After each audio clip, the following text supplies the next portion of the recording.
عمل رب کو پسند آ گیا اور اللہ تعالیٰ نے اس کے صدقے مجھے جنت عطا فرما دی۔ ماہ رمضان المبارک کے آداب کی برکتیں۔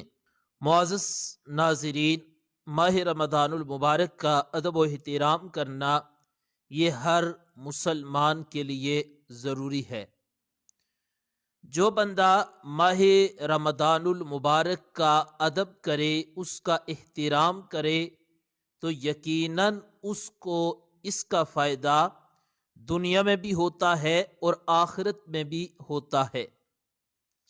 ایک شخص تھا اور اس کی یہ عادت تھی کہ جب ماہ رمضان المبارک آتا تو وہ شخص عبادت کرنے میں مصروف ہو جاتا، لیکن ہے بھی بڑا گنہگار تھا، بہت زیادہ گناہ بھی کرتا تھا۔ اس کے باوجود بھی جب رمضان المبارک آتا تو اس وقت گناہوں کو چھوڑ دیتا۔ ماہ رمضان المبارک میں اس کی ایک ہی فکر ہوتی، ایک ہی مشن ہوتا کہ بس میں نے اپنے رب کو راضی کرنا ہے۔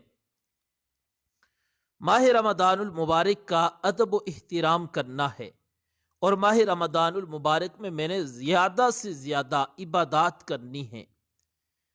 اب جب ماہ رمضان المبارک اختتام پذیر ہوتا، اس کے بعد پھر اگلا رمضان آتا، اس میں بھی اس کا یہی معمول ہوتا کہ ماہ رمضان میں زیادہ سے زیادہ عبادت کرتا۔ جب اس شخص کا انتقال ہوا، انتقال کے بعد اس کو کسی نے خواب میں دیکھا، پوچھا آپ کے ساتھ رب ذوالجلال نے کیا معاملہ کیا ہے؟ وہ کہنے لگا رب نے مجھے جنت عطا فرما دی ہے۔ اب اس شخص نے کہا کہ جنت، اور آپ تو گنہگار تھے، اور آپ کو جنت کیسے ملی؟ اس نے کہا زندگی میں ایک عمل ایسا کیا ہے کہ جب ماہ رمضان المبارک آتا، میں ماہ رمضان المبارک میں زیادہ سے زیادہ عبادات کرتا، ماہ رمضان المبارک کا ادب و احترام کرتا۔ یہ عمل رب کو پسند آ گیا اور اللہ تعالیٰ نے اس کے صدقے مجھے جنت عطا فرما دی ہے۔ معزز ناظرین، اب دیکھیں کہ ماہ رمضان المبارک کا احترام، اس کا ادب کرنے کی وجہ سے اللہ تعالیٰ نے اس بندے کی مغفرت فرما دی۔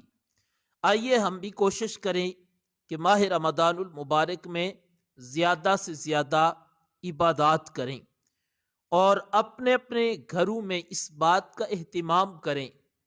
دیگر جو ادارے ہیں، مساجد، مدارس، اسکول، کالج، یہ سب بھی کوشش کریں کہ اپنے اپنے اداروں میں اجتماعی طور پر ماہ رمضان المبارک میں عبادات کا اہتمام کریں۔ مجھے ایک بزرگ، ان کے بارے میں پتہ چلا کہ جب ماہ رمضان المبارک آتا ہے تو وہ اپنے گھر میں یہ اعلان کرتے ہیں کہ جس نے سب سے زیادہ قرآن کریم کی تلاوت کی اس کو انعام ملے گا۔ اب وہ اپنے بیٹوں کو، اپنی بیٹیوں کو، اپنی بہو کو، سب کو یہ کہتے ہیں کہ سارے کثرت کے ساتھ عبادات کرو۔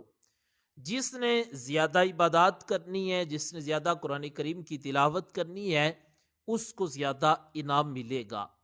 اب انعام ایسا بھی ہے کہ کوئی کپڑوں کا سوٹ لے کر دے دیا، نقدی انعامات ہو گئے، کتابیں ہو جائیں، یا کوئی بھی اس طرح کا انعام۔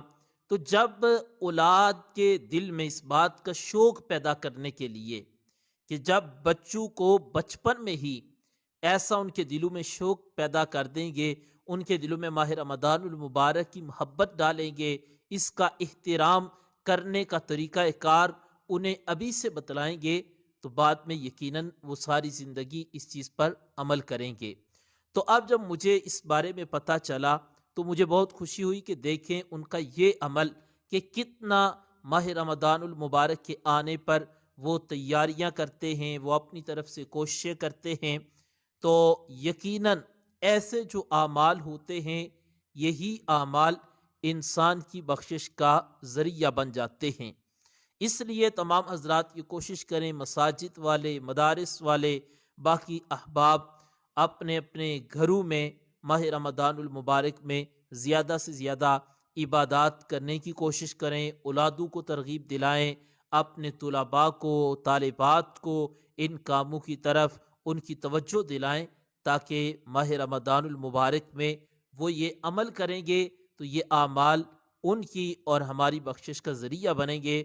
اللہ تعالیٰ سب کو عمل کرنے کی توفیق عطا فرمائے۔